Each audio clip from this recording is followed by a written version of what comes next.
প্রয়াত বর্ষিয়ান কংগ্রেস নেতা বংশীবদন কর্মকারের মৃত্যুবার্ষিকীতে রক্তদান শিবির দুর্গাপুরের বিধাননগর হাউসিং কমপ্লেক্সের এই রক্তদান শিবিরের আয়োজন করা হয়। উপস্থিত ছিলেন জেলা কংগ্রেসের সভাপতি দেবেশ চক্রবর্তী, বর্ষিয়ান কংগ্রেস নেতা সুদেব রায়, জেলা কংগ্রেসের নেত্রী মেঘনা মান্না সহ কংগ্রেস নেতৃত্ব। এই রক্তদান শিবিরে প্রায় 30 জন রক্তদাতা রক্তদান করেন। দুর্গাপুর মহকুমা হাসপাতাল ব্লাড সেন্টার রক্ত সংগ্রহ করে।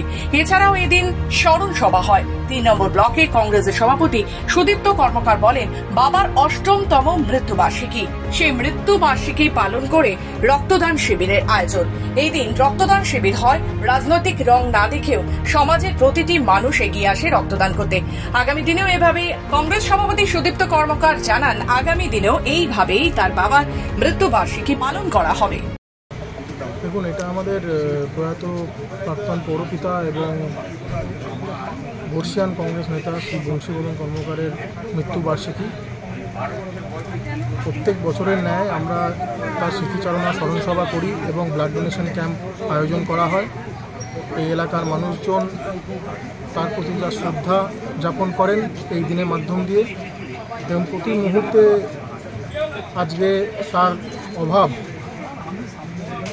তারা অনুভব করেন, কারণ তিনি যেভাবে মানুষের প্রতি এবং সমাজের প্রতি বা ওয়ার্ডের প্রতি সেভাবে যে কাজকর্ম করে চলেছিলেন বা যে কাজকর্ম করেছেন, তার এখনও মানুষজন সেটা ভুলতে পারে না।